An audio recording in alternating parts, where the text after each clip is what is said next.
नहमदु नसल्ली अला रसूलिल करीम अम्मा बाद फ़ाऊज़ु बिल्लाहि मिनश शैतानिर रजीम बिस्मिल्लाहिर रहमानिर रहीम रब्बि इश्रह ली सदरी व यस्सिर ली अमरी वहलुल उक़दतम मिन लिसानी यफ़क़हू क़ौली। अस्सलामु अलैकुम वरहमतुल्लाहि वबरकातुहू। हमने लास्ट सूरतुल अनाम में 53 आयत कवर की थी। अब हम मज़ीद आगे 54 से स्टार्ट करते हैं, ठीक है।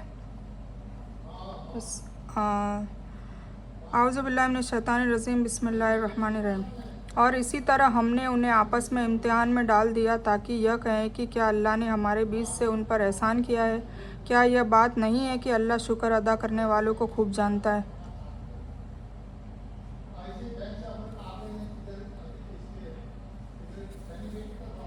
और आपके पास जब वह लोग आए जो हमारी आयतों पर ईमान रखते हैं तो कह दीजिए तुम पर सलामती हो, तुम्हारे रब ने अपने ऊपर रहमत फ़र्ज कर लिया है कि तुम में से जिसने बेवकूफ़ी से बुरा काम कर लिया फिर उसके बाद तौबा और सुधार कर लिया तो अल्लाह बख्शने वाला और रहम करने वाला है। इसी तरह हम अपनी आयतों को तफसीली से बयान करते हैं ताकि मुजरिमों का रास्ता वाज़ेह हो जाए। आप कह दीजिए कि मुझे रोका गया है कि उनकी इबादत करूं जिनको अल्लाह के सिवाय तुम पुकारते हो। आप कहिए कि मैं तुम्हारी मनमानी की पैरवी न करूँगा, क्योंकि ऐसी हालत में मैं गुमराह हो जाऊँगा और हिदायत पर नहीं रह जाऊँगा।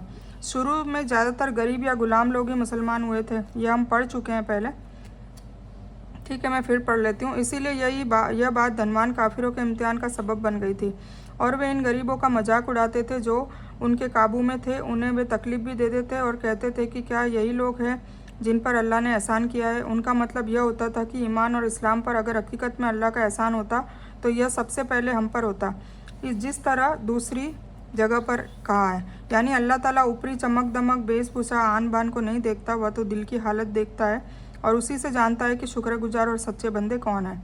यानी अगर मैं भी तुम्हारी अल्लाह की इबादत के बजाय तुम्हारी इच्छाओं के अनुसार अल्लाह के सिवा दूसरे की इबादत करना शुरू कर दूं तो ज़रूर मैं भटक जाऊंगा। मतलब यह है कि अल्लाह के सिवा दूसरे की इबादत और बंदगी करना सबसे बड़ा गुनाह है।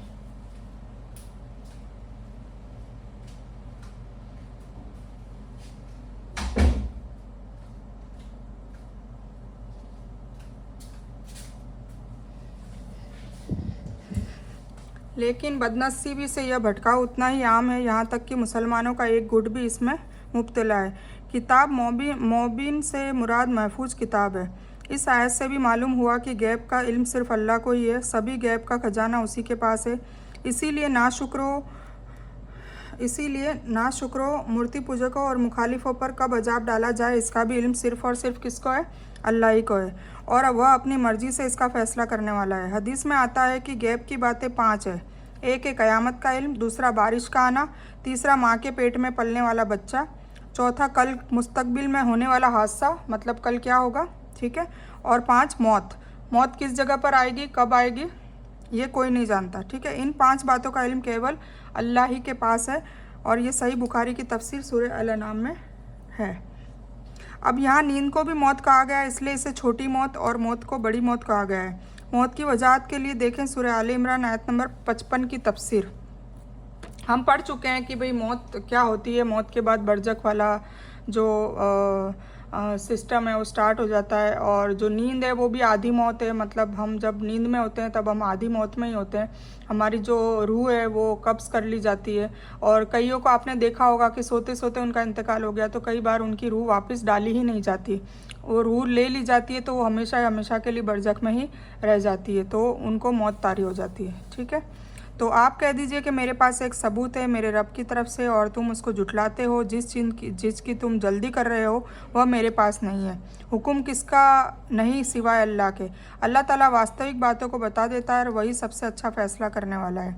आप कह दीजिए कि अगर मेरे पास वह जिसकी तुम जल्दी मांग कर रहे हो होती तो मेरे और तुम्हारे बीच झगड़े का फ़ैसला हो गया होता, और अल्लाह जालिमों को अच्छी तरह जानता है। मतलब कौम बार बार हर नबियों को, हर रसूलों को या तो कहती थी चमत्कार दिखाओ तो हम तुम्हें मानेंगे, और या फिर कहती थी कि ना अजाब ला के दिखा दो तो हम मानेंगे।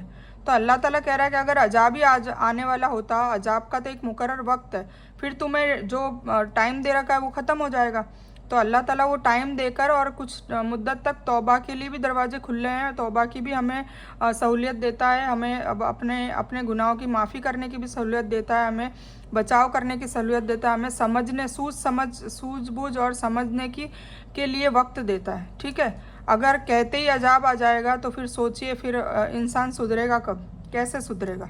ठीक है, तो उसे आगाह किया जा रहा है, अलर्ट किया जा रहा है, डराया जा रहा है, समझाया जा रहा है, धमकाया जा रहा है, प्यार से भी बताया जा रहा है, पर अजाब आने का एक मुकर्रर वक्त होता है।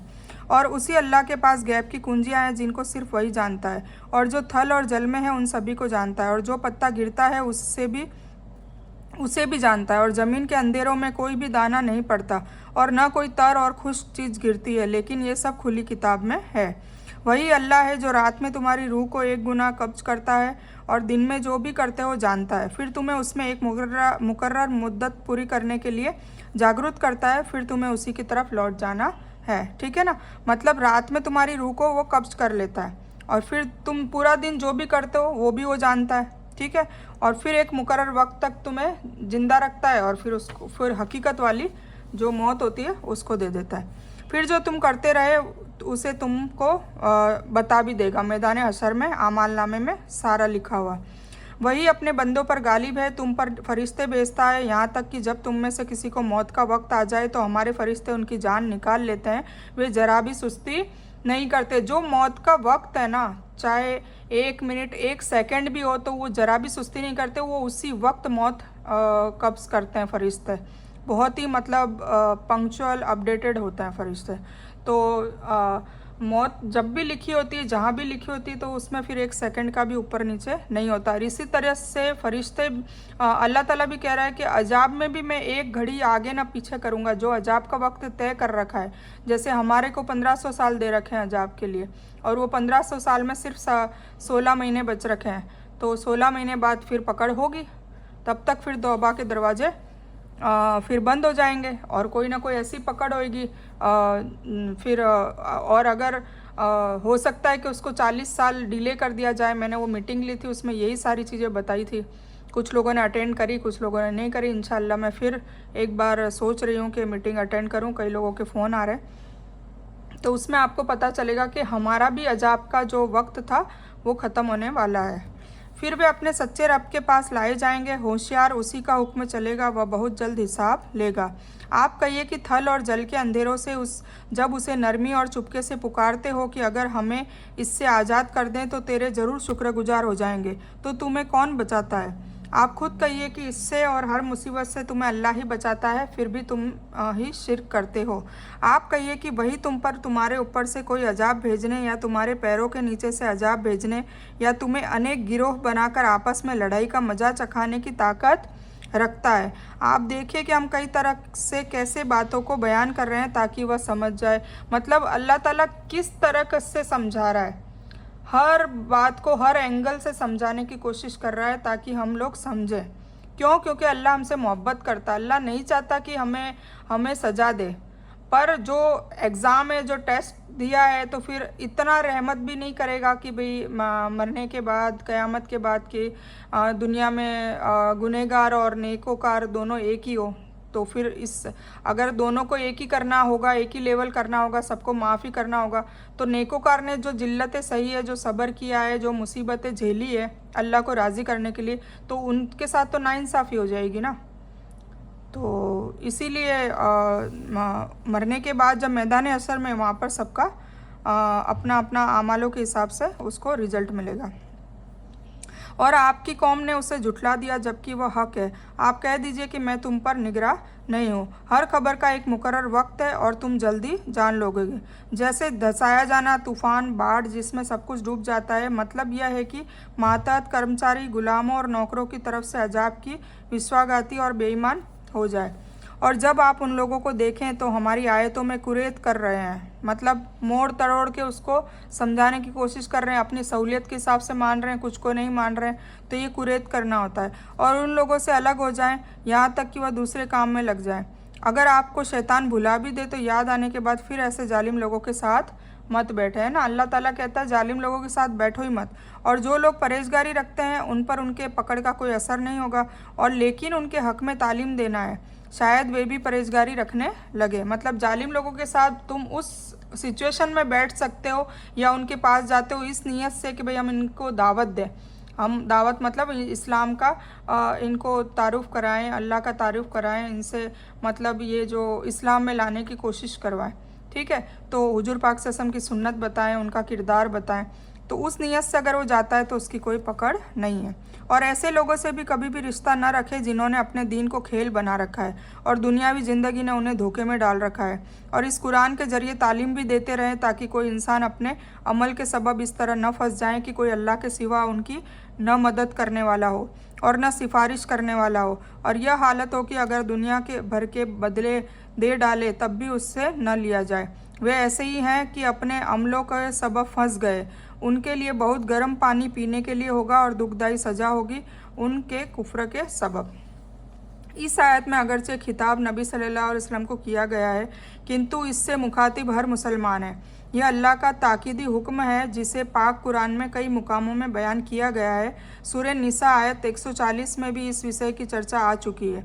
इससे हर ऐसी मजलिस मुराद है जिसमें अल्लाह और रसूल के हुक्मों का मजाक किया जाता हो, वहाँ पर जाना मना है। ठीक है ना, या व्यवहारिक अमली रूप से उनकी नाफरमानी की जाती हो, या गुमराह अपनी गलत विचारों के जरिए कुरान की आयतों का के मायनों को छिन्न भिन्न करता, मतलब मायने कुछ है और तर्जुमा कुछ है और कुछ बता रहे हैं। ऐसी मजलिसों में तनकीद की है कि वहाँ पर बिल्कुल ना जाए, और अगर सच की मदद के लिए जाएं तो जाना जायज़ है। मतलब आप लड़ सकते हो, डिबेट कर सकते हो कि भाई आप जो ये कुछ कर रहे हो ये गलत है। आप किसी लेडी संगीत में जा रहे हो तो अगर आप में हिम्मत है, ताकत है बोलने की खुलेआम कि भाई ये जो भी है अल्लाह की नाफरमानी हो रही है, इस पर अल्लाह की लानत बरसती है, तुम लोग ये नाच गाना ये सब बंद करो, यह शादी में हराम है, तो अगर ये चीज़ बोलने की ताकत है तो तुम जा सकते हो, है ना। अल्लाह ने कहा कि बोलने की है तो अच्छी नीयत से, उसको रोकने की नीयत से जाना चाहो तो जा सकते हो, वरना ऐसी मजलिसों में न जाओ, वरना तुम भी गुनहगार होगे। ठीक है, तो हम ये दोनों में से कोई भी रास्ता अपना सकते हैं, या तो जाकर उनको समझाएं, उनको मना करें, और या फिर घर बैठे रहें। ठीक है, तो वरना बहुत बड़े गुनाह और अल्लाह के गजब का सबब है। आप कहिए कि क्या हम अल्लाह के सिवाय उसे पुकारें जो हमारा भला बुरा न कर सकता हो, और अल्लाह की हिदायत मिलने के बाद उसके समान एड़ियों के बल फेर दिए जाएं जैसे शैतान ने बहका दिया हो और वह धरती में भटकता फिर रहा हो, उसके साथ ही उसे सही रास्ते की ओर पुकार रहे हों कि हमारे पास आओ। आप कहिए कि अल्लाह की हिदायत की हकीकत में हिदायत है, और हमें हुक्म दिया गया है कि दुनिया के मालिक के लिए खुद सुपुर्दगी कर दे और नमाज कायम करो और उस अल्लाह से डरो, वह वही है जिसकी तरफ तुम जमा किए जाओगे। उसी ने आसमानों और ज़मीन को हक के साथ पैदा किया, और जिस दिन कहेगा हो जा तो हो जाएगा, उसका कौल सच है। और जिस दिन नरसिंगा फूंका जाएगा मुल्क सिर्फ उसी का होगा। वह जानने वाला है गैब और हाजिर का, और वह हिकमत वाला बाखबर है। और याद करो जब इब्राहिम ने अपने पिता आजर से कहा, क्या आप मूर्तियों को माबूद बना रहे हैं? मैं आपको और आपकी कौम को खुली गुमराही में देख रहा हूँ। यह उन लोगों की मिसाल है जो ईमान के बाद बेईमान और एकेश्वरवाद के बाद अनेकेश्वरवाद की तरफ फिर जाते हैं। उनकी मिसाल ऐसी है कि वह अपने साथियों से बिछड़कर जंगलों में चकित होकर परेशानी की हालत में भटकते फिर रहे हो। साथी उसको बुला रहे हो लेकिन चकित होने की वजह से कुछ न दिखाई पड़ रहा है, और जिन्नातों के पंजे में फंसने के सबब सही रास्ते पर आना नामुमकिन हो जाता है। मतलब एक रोशनी से वो, एक नूर से एक अंधेरे में चले गए और अंधेरे में अब भटकते फिर रहे हैं, अब उनको कोई भी बात पता नहीं चल रही। इतिहासकार हज़रत इब्राहिम अलैहिस्सलाम के बाप के दो नाम बताते हैं ना, कोई लोग आज़र बोलते हैं, कुछ लोग तारुख बोलते हैं। हमें इसमें बहस नहीं करनी है, नाम से क्या लेना देना है, ठीक है ना। मुमकिन है कि दूसरा नाम लकब हो, कुछ कहते हैं कि आज़र अपने चचा का नाम था, लेकिन यह सही नहीं है, इसलिए कि कुरान ने आज़र की चर्चा हज़रत इब्राहिम के पिता के रूप में की है, इसलिए सही यही है। और इसी तरह हमने इब्राहिम को आसमानों और ज़मीन का मुल्क दिखाया ताकि वह पूरे यकीन करने वालों में हो जाए। फिर जब उन पर रात का अंधेरा छा गया, एक तारा देखा, कहा कि यह मेरा रब है। फिर जब वह डूब गया तो कहा, नहीं, मैं डूबने वाले से मोहब्बत नहीं करता। मतलब इब्राहिम अलैहिस्सलाम को हर चीज़ में खुदा वो ढूंढ रहे थे, फिर आखिर में असली खुदा उनको मिल गए। तो उन्होंने कोशिश की ना, जिहाद किया। जिहाद इसी को कहते हैं, कोशिश करने को। तो वो हमेशा यही सोचते थे कि ये मूर्ति है, ये अपने नाक पे बैठी हुई मक्खी नहीं उड़ा सकती, ये मेरा खुदा नहीं हो सकता। उनके पापा वालिद जो है वो यही बनाते थे मूर्तियाँ, ठीक है। तो फिर वो बचपन से ये सोचते थे। फिर थोड़े बड़े हुए तो तारे को बोलने लगे, फिर चाँद को, फिर सूरज को, फिर इसी तरह अल्लाह ताला से तारुफ हो गया, अल्लाह ताला ने वही भेजी और उनको नबी और रसूल बना दिया। तो ये वही बात चल रही है, ठीक है। तो फिर जब चांद को चमकते देखा तो कहा यह मेरा रब है। फिर वह डूब गया तो कहा अगरचे मेरे रब ने मुझे रास्ता नहीं दिखाया तो मैं गुमराहों में हो जाऊंगा। फिर जब सूरज को चमकता हुआ देखा तो कहा यह मेरा रब है, यह तो सबसे बड़ा है। फिर जब वह डूब गया तो कहा बेशक मैं तुम्हारे शिर्क से बरी हूँ। मतलब जो भी डूब गया वो खुदा हो ही नहीं सकता। तो मैंने अपना मुंह उसकी तरफ फेर दिया जिसने आसमानों और ज़मीन को पैदा किया यकसू होकर, और मैं मुशरिकों में से नहीं हूँ। ठीक है, ये दुआ काफ़ी फेमस है और इसी के बेस पे कहा जाता है कि हम हज़रत इब्राहीम अलैहिस्सलाम की मिल्लत में से है और हमें भी अपने आप को मुस्लिम कहना है ना। इन्होंने क्या कहा था, इन्नी वज्जतु वज्जी लिल्लज़ी फ़तरस समावाति वल अर्दा हनीफ़म वमा अना मिनल मुशरिकीन। मैं मुशरिकों में से नहीं हूँ, मैं मुस्लिम हूँ। ठीक है, और उनसे उनकी कौम वाले ने झगड़ा करना शुरू कर दिया। आप हज़रत इब्राहीम अलैहिस्सलाम ने कहा कि क्या तुम अल्लाह के बारे में मुझसे झगड़ा करते हो, अगरचे उसने मुझे हिदायत दी है और मैं उन चीज़ों से जिनको तुमने अल्लाह के साथ शामिल करते हो मैं नहीं डरता, लेकिन यह कि मेरा रब ही किसी वजह से चाहे। मेरा रब हर चीज़ को अपने इल्म के दायरे में घेरे हुए है, क्या तुम फिर भी ख्याल नहीं करते। यानी वह सभी चीज़ें जिनको अल्लाह का साजी बनाते हो, जिनकी पूजा करते हो, उसमें मैं दुखी हूँ। इसीलिए इनमें तब्दीली होती है, कभी निकलते हैं कभी डूबते हैं, जो इस बात का सबूत है कि इनकी तख्लीक हुई है। मतलब कोई ना कोई बनाने वाला है और उसको चला रहा है, गाइडलाइन से चला रहा है, उनके मैनेजमेंट में चल रहा है, उनके ही कंट्रोल में है। ये उनको दिमाग में आने लगा कि नहीं चांद खुदा नहीं हो सकता, ये भी डूब रहा है, तारे डूब रहे हैं, सूरज डूब रहा है, तो इन सबको कोई ना कोई चलाने वाला है और फिर वो मेरा रब है। इस तरीके से उन्होंने पहचान करी। और जब वो तौहीद पे आए तो फिर कौम वाले उनसे नाराज़ होने लग गए। तो उनको ये मुखातिब करके कह रहे हैं, निडर कह रहे हैं कि भाई मैं जब कौम वालों ने तौहीद का ये भाषण सुना, फिर उन्होंने खुतबा दिया, लोगों को तबलीग करना शुरू किया, तो उन्होंने सुना तो उनके खुदा बनाए हुए जो देवता थे, मूर्ति थी, उसका उन्होंने खंडन किया। मतलब उन्होंने कहा कि ये तुम्हारा खुदा हो ही नहीं सकता। तो उन्होंने भी अपनी दलीलें पेश करना शुरू कर दिया, जिनसे मालूम हुआ कि मूर्ति पूजकों ने भी अपने ईमान के लिए कुछ दलील बना रखी थी पहले से, जिसको आज भी देखा जा सकता है। आज भी मूर्ति पूजक को अगर हम दावत देने का काम करते हैं तो वो अपनी तरफ से दलीलें लाते हैं, है ना। जितने भी शिर्क करने वाले लोग हैं सभी ने अपने अपने पैरोकारों को मुतमईन करने के लिए ऐसी मोहरें खोज रखी है जिन्हें वे दलील समझते हैं या जिनसे कम से कम उनके पैरोकारों को अपने जाल में फंसाए रख सकते हैं।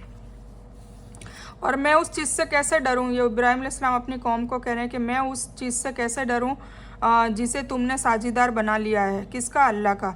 जबकि तुम उसे अल्लाह का साझी बनाने से नहीं डरते जिसका तुम्हारे पास अल्लाह ने कोई दलील नहीं उतारी है। फिर इन दोनों गिरोहों में कौन हक के ज़्यादा लायक है अगर तुम इल्म रखते हो। जो लोग ईमान लाए और अपने ईमान को किसी शिर्क से लिप्त नहीं किया उन्हीं के लिए अमन और वही सीधे रास्ते पर है। और यह हमारी दलील है कि जिसे हमने इब्राहिम को उनके कौम के मुकाबले में दिया, हम जिसका पद चाहे बढ़ाते हैं। बेशक तुम्हारा रब हिकमत वाला इल्म वाला है। और हमने उन्हें इसहाक और याकूब अता किया और हर को सीधा रास्ता दिखाया, और इससे पहले नूह को रास्ता दिखाया और उनकी औलाद में दाऊद और सुलेमान और अय्यूब और यूसुफ और मूसा और हारून को। और इसी तरह हम नेकी करने वालों को बदला अता करते हैं। ठीक है, अल्लाह ताला ने इसी तरह एक एक को सीधा रास्ता दिखाया। सारे नबियों के नाम है, सारे अंबिया हैं। आयत में यहाँ जुल्म से मुराद शिर्क है। जब यह आयत उतरी तो अल्लाह के रसूल के सहाबा ने इसका आम मतलब सुस्ती, बुराई, गुनाह, क्रूरता वगैरह समझा और परेशान हो गए। रसूलुल्लाह सल्लल्लाहु अलैहि वसल्लम की खिदमत में आकर कहने लगे कि हम में कौन है जिसने जुल्म न किया हो। आपने कहा कि इसका मतलब वह जुल्म नहीं है जो कबीरा गुनाह समझे जाते हैं ना, जो तुमने समझा है, बल्कि इससे मुराद शिर्क है। शिर्क माफ़ नहीं होगा। जैसे हज़रत लुकमान ने अपने बेटे से कहा था, बेशक शिर्क सबसे बड़ा जुल्म है ना, बाकी सारे गुनाह समुंदर के झाग के बराबर भी होंगे। और आप मरने से पहले सच्ची पक्की दिल से तौबा कर लेंगे, अल्लाह के सामने रुजू कर लेंगे, अल्लाह को राज़ी करने की नीयत कर लेंगे और उसकी कोशिश करते रहेंगे, तो बेशक अल्लाह ताला आपके पिछले गुनाहों को ऐसे मिटा देगा जैसे वो थे ही नहीं। ठीक है, और जकरिया और यहया और ईसा और इलियास को भी सब सालेन में थे, सारे नबियों के नाम हैं। और इस्माइल और यसा और यूनुस और लूत को सबको हमने दुनिया वालों पर फजीलत दे दी और उनके बापों और औलादों और भाइयों में से, और हमने उनका इंतखाब किया और उन्हें सीधा रास्ता दिखाया। यही अल्लाह का रास्ता है, अपने बंदों में से जिसे वह चाहता है उसे राह दिखा देता है। और अगर वे लोग भी शिर्क करते तो उनके अमल भी बेकार हो जाते हैं ना। अगर ये अंबिया में से नाउजुबिल्ला कोई ऐसा शिर्क का काम करता तो उनके अमल भी बेकार हो जाते। यही अल्लाह का रास्ता है, अपने बंदों में से जिसे चाहता है उसे राह दिखा देता है, और जो लोग शिर्क करते हैं उनके अमल बेकार हो जाते। इन्हीं को हमने किताब और हिकमत और नबूवत अता की, और अगर यह लोग इससे न माने तो हमने ऐसे लोगों को तैयार कर रखा है जो इसका इनकार नहीं करेंगे। ठीक है ना, एक और कौम अल्लाह ताला ले आएगा। ईसा अलैहिस्सलाम का बयान हज़रत नूह अलैहिस्सलाम या इब्राहिम की औलाद में इसलिए किया गया है अगरचे उनके वो बाप नहीं थे, मतलब ईसा अलैहिस्सलाम के बाप नहीं थे ना, माँ, सिर्फ माँ से पैदा हुए थे। और लड़की की औलाद भी मर्द के और औलाद में शामिल होती है। जिस तरह से नबी सल्लल्लाहु अलैहि वसल्लम ने हज़रत हसन अपनी बेटी हज़रत फ़ातिमा के बेटे को अपना बेटा बताया था। ठीक है, इसी तरह तो 18 नबियों के नामों का बयान करके अल्लाह ताला कह रहे हैं अगर वे लोग भी शिर्क में फंस जाते तो उनके सारे अमल बर्बाद हो जाते। सोचो, नबियों को भी छोड़ा नहीं जाता। तो जिस तरह से नबी सल्लल्लाहु अलैहि वसल्लम को दूसरी जगह पर मुखातब करते हुए अल्लाह ताला ने फरमाया, ए पैगंबर, अगर तूने भी अल्लाह ताला के साथ किसी दूसरे को शामिल किया तो तेरे भी सारे अमल बर्बाद कर दिए जाएंगे। ये सूरह अज-जुमर में आता है 65 नंबर आयत में। अगरचे पैगंबरों से शिर्क होना नामुमकिन है ना, मुमकिन है ही नहीं, क्योंकि वो तो पहले तौहीद की खुद भी तौहीद पे अमल करते हैं और लोगों को भी तौहीद की ही दावत देते हैं। तो इससे मुराद रसूलुल्लाह सल्लल्लाहु अलैहि वसल्लम के मुखालिफ मूर्ति पूजक और बेदीन है। इससे मुराद मक्का से जाकर अगरचे पैगंबरों से शिर्क होना मुमकिन नहीं, मकसद पैरोकारों को शिर्क की भयानकता और तबाही की बाखबर, मतलब इस शिर्क कितना गंदा गुनाह है, कितना बुरा गुनाह है, कितना वाहियात गुनाह है, ये बताने के लिए बताया जा रहा है कि अगर नबी भी ये काम कर लेते तो उनकी भी सारे अमल बेकार हो जाते। ठीक है, इससे मुराद मक्का से जाकर मदीने में बसने वाले और मदीने के वासी मुसलमान और क़यामत तक आने वाले ईमान वाले हैं। यही लोग हैं जिनको अल्लाह ने सही रास्ता दिखाया, इसीलिए आप उनके रास्ते की पैरवी करें। आप कहिए कि मैं इस पर किसी बदले की मांग नहीं करता, यह दुनिया वालों के लिए सिर्फ यादगार है। और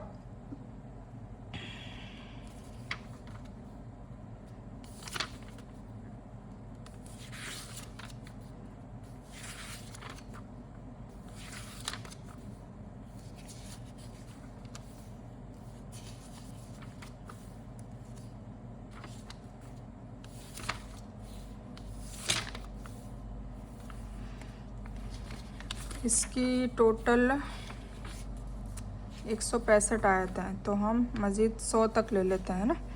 और उन्हें जिस तरह अल्लाह की कद्र करनी चाहिए थी, कद्र नहीं की। जब उन्होंने यह कहा कि अल्लाह ने किसी इंसान पर कुछ नहीं उतारा, आप कहिए कि मूसा जो किताब तुम्हारे पास लाए, जो लोगों के लिए नूर और हिदायत है, उसे किसने उतारा? है ना, बार बार अल्लाह समझा रहा है कि किसने उतारा। तौरेत को किसने उतारा? मूसा अलैहिस्सलाम पर, जिसे तुम मुख्तलिफ कागज़ों में रखते हो, जिसमें से कुछ तो जाहिर करते हो और ज़्यादातर तुम छुपा देते हो। है ना, तौरेत को छुपाया और तुम्हें वह इल्म दिया गया जिसे तुम और तुम्हारे बुजुर्ग नहीं जानते थे। आप कहिए कि अल्लाह फिर उन्हें उनके कुरैद में खेलते छोड़ दीजिए। और यह भी एक मुबारक किताब है, कौन सी? कुरान पाक, जिसे हमने उतारा है। अपने से पहले धर्मशास्त्रों की तस्दीक भी की है, मतलब पहले वाली किताबों की तस्दीक भी की है, सच्चाई बयान की है, तौरेत की, इंजील की, जबूर की, है ना। और फिर ताकि आप असल बस्ती मक्का और उसके आसपास के नगरों यानी पूरी इंसानी दुनिया को बाखबर कर दें, और जो आखिरत पर ईमान रखते हैं वही लोग इसे मानेंगे। है ना, ये कुरान से हम लोगों को बाखबर करना है, लोगों को खबर देनी है, उनको सही दीन बताना है। पर उसके बाद भी वो लोग नहीं मानते तो फिर उनके ऊपर वबाल आएगा। और जो आखिरत पर ईमान रखते हैं वही लोग इसे मानेंगे।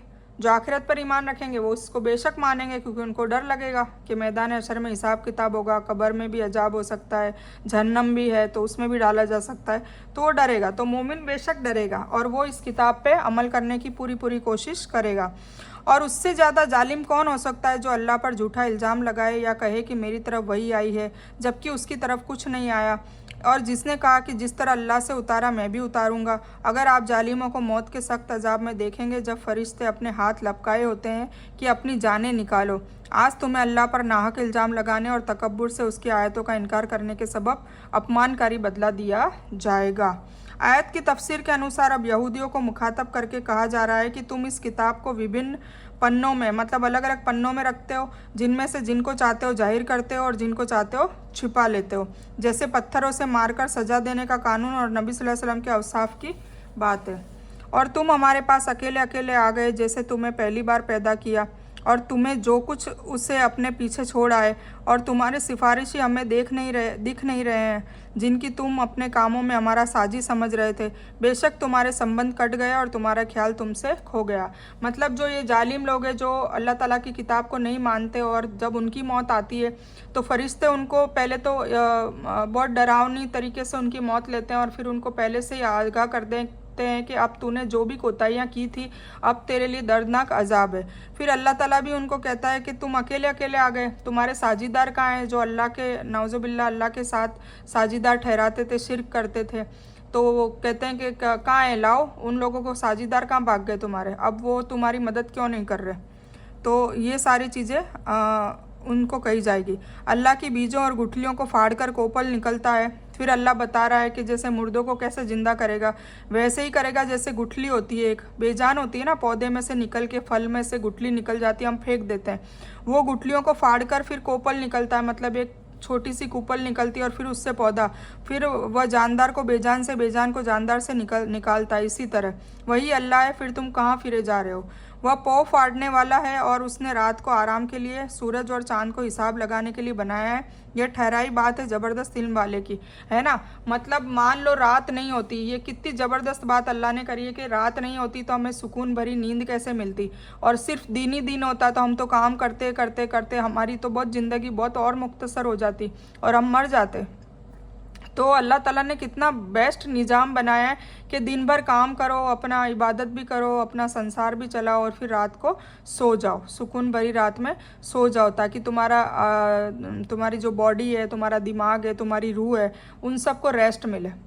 और फिर सुबह होती है और फिर सिर्फ रात होती तो भी हम ख़त्म हो जाते, पढ़े पढ़े पढ़े क्या करते, है ना। तो अल्लाह ताला ने कितने, मतलब अगर हम इतनी सारी निशानियां हैं, अगर हम एक भी निशानी को समझे ना, जैसे सूरह रहमान में हर निशानी बता के क्या अल्लाह ताला ने बोला है, फबी आलई रब्बिकुमा तुकज़्ज़िबान, तुम मेरी किन किन नेमतों को, किन किन निशानियों को जुटलाओगे। मैंने जो ये निशानियां तुम्हारे लिए बना रखी है, तुम सोचते क्यों नहीं हो। एक परिंदा पूरे आसमान में ऊपर उड़ता है, उसको कौन पकड़े रखा है, अल्लाह ने। तो ये सोचने वाली बात है, ठीक है। और उसी ने तुम्हारे लिए तारे बनाए ताकि तुम थल जल के अंधेरों में, है ना, तारों के जरिए हम लोग ये कौन से जियोलॉजिस्ट है वो क्या है, तारों के जरिए ही जो समुंदर में जाते हैं वो रास्ता डायरेक्शन कैसे ढूंढते हैं, तारों के जरिए, उनको डायरेक्शन कैसे मिलेगा, ठीक है। तो ये किस चीज़ों के हमारे लिए बनाया ना, ताकि हम रास्ते का पता लगा सके। हमने उन लोगों के लिए निशानियों का बयान कर दिया है जो इल्म रखते हैं, है ना। ऐसी निशानियां बहुत सारी दे रखी है। यहाँ से अल्लाह ताला की बेइंतहा ताकत और कुदरत का बयान शुरू हो रहा है। फरमाया अल्लाह ताला दाने और गुठली को जिसे किसान धरती के अंदर दबा देता है, उसे फाड़ कर अनेक रंग रूप के पेड़ उगाता है। धरती एक होती है पर फल फ्रूट अलग होते हैं, अलग अलग पेड़ होते हैं, पौधे अलग होते हैं। ये सोचिए, पानी भी जिससे खेतों से सिंचाई होती है एक ही तरह का होता है, लेकिन जिस जिस चीज़ के दाने और गुठलियाँ होते हैं उनके अनुसार अल्लाह ताला उनसे कई तरह के अनाज और फलों के पेड़ उगाता है। क्या अल्लाह के सिवाय दूसरा कोई है जो इस काम को कर सकता है? सोचिए, बेशक नहीं। यहाँ सितारों का एक फ़ायदा और मकसद बताया गया है कि इसके दूसरे और भी वैसे मकसद है जो दूसरी जगह पर बयान किए गए हैं, पर यहाँ पर क्या बताया, आकाशों की जीनत और शैतानों की सज़ा। यानी अगर शैतान आसमान पर जाने की कोशिश करता है तो उन पर अंगारे बनकर ये सितारे घिरते हैं, ठीक है। जिसको लोग बोलते हैं कि देखो ये वो कौन सा वो तारा बोलते हैं ना जिससे विश मांगते हैं, नौजुबिल्ला, वो भी शिर्क है। तो वो तारा गिरता नहीं है एक्चुअली। जब जिन्नात वहाँ ऊपर आसमान की तरफ फरिश्तों की बातें सुनने के लिए जाते हैं ना, तो तारों को ड्यूटी दे रखी है और तारे अपने आप उस पर गिर जाते हैं, उसको जला देते हैं और वो फिर नीचे एकदम से गिरते हैं। कुछ सलफ़ का कौल है इन तीन बातों के सिवा इन सितारों के बारे में यदि कोई इंसान ईमान रखता हो तो वो गलती पर है, अल्लाह पर झूठ बांधता है। इससे मालूम होता है कि हमारे देश में जो ज्योतिषी है, जो नुजूमी है, मतलब ज्योतिषी जो तारों की वो भविष्यवाणी बताते हैं, जिसमें सितारों के जरिए मुस्तकबिल के वाक़यात, है ना, भविष्य बताते हैं, इंसान की ज़िंदगी या दुनिया में उनके असर का दावा किया जा रहा है, वह बेकार है ना, वो चीज़ हमें नहीं माननी है, ठीक है। इस्लामी कानून के ये खिलाफ़ है और इसलिए एक हदीस में इसे जादू का एक हिस्सा भी बताया गया है, इसलिए हमें इन चीज़ों से दूर रहना चाहिए।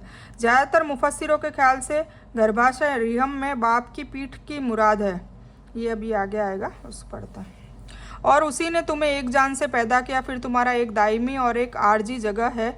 हमने उनके लिए निशानियों का बयान कर दिया है जो समझते हैं। ठीक है, एक दायमी और आरजी मतलब एक बिल्कुल एक दुनिया है और एक आखिरत है, दोनों चीज़ों के बारे में बताया। और वही है जिसने आसमान से बारिश बरसाई, फिर हमने उससे हर तरह के पौधे उगाए, फिर उससे हरियाली निकाली जिससे हम गुथे हुए अनाज और खजूर के गाप से लटकते हुए गुच्छे और अंगूरों और जैतून और अनार के बाग निकलते हैं जो एक तरह और अनेक तरह के होते हैं। उनके फलों को देखो जब फले और उनका पकना, बेशक इसमें उन लोगों के लिए चिन्ह है जो ईमान रखते हैं। और लोगों ने जिन्नों को अल्लाह का साजी बना दिया है जबकि उसी ने उनको पैदा किया है, और उस अल्लाह के लिए बेटे और बेटियां गढ़ ली बिना किसी इल्म के। वह इनके बयान किए अवसाफ से पाक और अच्छा है। यह आसमानों और ज़मीन का पैदा करने वाला है, उसके औलाद कहाँ हो सकती है जबकि उसकी कोई बीवी नहीं है। वह हर चीज़ बनाने वाला और जानने वाला है। ईसाई लोग जो बार बार बहतान लगाते हैं ना कि अल्लाह ताला की बीवी नाउज़ुबिल्लाह हज़रत मरियम है और उनकी जो औलाद है वो ईसा अलैहिस्सलाम है, तो बार बार यहाँ कहा जा रहा है उन्हीं को मुखातिब करके कि जो आसमानों और पूरी ज़मीन को, पूरी कायनात को जो पैदा कर सकता है, वो उसको बच्चा और बीवी रखने की क्या ज़रूरत है। ठीक है, नाउज़ुबिल्लाह। तो वो ना तो किसी को कुल्हू अल्लाहु अहद का क्या तर्जुमा है कि वो ना किसी से पैदा हुआ है और ना उसने किसी को पैदा किया है। यानी जैसे अल्लाह सभी ऊपर बयान चीज़ें पैदा करने में अकेला है, कोई उसका साजी नहीं है, उसी तरह वह इस लायक है कि उसकी अकेले की इबादत की जाए, किसी और की नहीं, और उसकी इबादत में शामिल किसी को भी न किया जाए। लेकिन लोगों ने एक अकेले को छोड़कर उन अनेकों का उसको साजी बना रखा है, जबकि वह खुद अल्लाह की तख्लीक है, खुद अल्लाह की बनाई हुई चीज़ें हैं ना। सांप है, गाय है, पेड़ पौधे हैं, आग है, सितारे हैं, सूरज है, चांद है, पानी है, सब अलग अलग तरीके से अलग अलग चीज़ों को, और कोई इंसानों को भी पूछता है। और ये जो पत्थर की मूर्तियां हैं, ये सभी की बात इसमें आ रही है। तो मुशरिक इबादत तो मूर्तियों या कब्रों में गड़ी लाश की करते हैं, लेकिन कहा गया है कि उन्होंने देवों को अल्लाह का साजी बना रखा है। हकीकत में देवों से मुराद शैतान है, उन्हीं के कहने पर शिर्क किया जाता है, इसलिए मानो कि उन्हीं की इबादत की जाती है। इस बारे में पाक कुरान में कई जगहों पर बयान किया गया है। ठीक है, इस नुक्ता की वजह पहले आ चुकी है कि अल्लाह की मर्जी दूसरी चीज़ है और उसकी खुशी तो इसी में है कि उसके साथ किसी को शामिल न किया जाए। फिर भी इंसान को इस पर मजबूर नहीं किया है ना, मजबूर नहीं किया है, बस छोड़ दिया है उसको, उसकी मर्जी से जो चाहे वो करे, पर फिर मरने के बाद फिर उसकी सज़ा होगी। इंसान का अगर मजबूरी नहीं होती, ज़बरदस्ती तानाशाही होती कि नहीं अल्लाह को ही मानना है, तो फिर टेस्ट कैसे होता है ना, फिर इंसान का इम्तिहान नहीं हो पाता, इसीलिए उसको उसके हाल पे छोड़ दिया है। बल्कि अल्लाह ताला के पास तो ऐसी ताकत है कि वह चाहे तो कोई भी इंसान शिर्क करने की ताकत कर ही ना सके, पर ये टेस्ट है इसलिए अल्लाह ताला देख रहा है। ठीक है, और उनको छोड़ रखा है। वही अल्लाह तुम्हारा रब है, उसके सिवाय कोई माबूद नहीं, हर चीज़ का बनाने वाला है, इसीलिए उसी की इबादत करो, और वह हर चीज़ का निगरान है। आंखें उसे देख नहीं सकती, वह सभी निगाहों को देखता है, वह गहराई से देखने वाला बाखबर है। तुम्हारे रब की तरफ से तुम्हारे पास दलील आ गई है, तो जो देखेगा वह अपने भले के लिए देखेगा, और जो अंधा बन जाएगा वह अपना बुरा करेगा। जो नहीं मानेगा इस किताब को तो वह अपना बुरा करेगा, उसकी मर्जी। ठीक है, तो मैं तुम्हारा मुहाफिज नहीं हूँ, मतलब हुजूर पाक से सबने कहा इस किताब को मानो तो तुम्हारी मर्जी, नहीं मानो तो तुम्हारी मर्जी, मैं तुम्हारा मुहाफिज मतलब मैं वहाँ बचाने वाला नहीं हूँ। इसी तरह हम आयतों को पाक कुरान की फेर फेर के बयान करते हैं ताकि वे कहे कि आपने पढ़ा है, ताकि उन लोगों के लिए जो जानते हैं हम उसे अच्छी तरह बयान कर दें। आप अपने रब के हुक्म की इत्तिबा करें, अल्लाह के सिवाय कोई माबूद नहीं, और मुशरिकों से दूर हो जाएं। और अगर अल्लाह चाहता तो यह शिरक न करते, पर हमने आपको इन लोगों का निगरान नहीं बनाया और न आप उन पर हक रखने वाले हैं। इस बयान को मैं यहीं ख़त्म करती हूँ। इस बयान में कुछ भी दीन की अच्छी बात और हक बात आई है वो सिर्फ अल्लाह की तरफ से, और बुरी या गलत बात जो गलती से या जज्बात में आकर मेरे मुंह से कुछ भी गलत वर्ड या कोई बात निकल गई हो तो वो मेरी तरफ से, और इसी गलती के लिए मैं अल्लाह जवजल से और आप सभी लोगों से माफ़ी की तलबगार हूँ। मैं कोई आलिमा नहीं हूँ, मैं सिर्फ तालिब इल्म हूँ। अल्लाह मेरी कोशिश से आपको सही नफ़े वाला इल्म पहुँचाए और मैं आप लोगों की हिदायत और हिकमत में सदका जारिया बनूँ। बस मेरी यही तमन्ना है। आमीन सुम्मा आमीन रब्बल आलमीन। रब्बना आतिना मिन लदुनका रहमतन व हय्यि लना मिन अमरिना रशदा। अल्लाहुम्मा सल्लि अला मोहम्मद व अला आलि मोहम्मद कमा सल्लैता अला इब्राहीम व अला आलि इब्राहीम इन्नका हमीदुम मजीद। अल्लाहुम्मा बारिक अला मोहम्मद व अला आलि मोहम्मद कमा बारकता अला इब्राहीम व अला आलि इब्राहीम इन्नका हमीदुम मजीद। व आखिरु दावाना अनिल हम्दुलिल्लाहि रब्बिल आलमीन।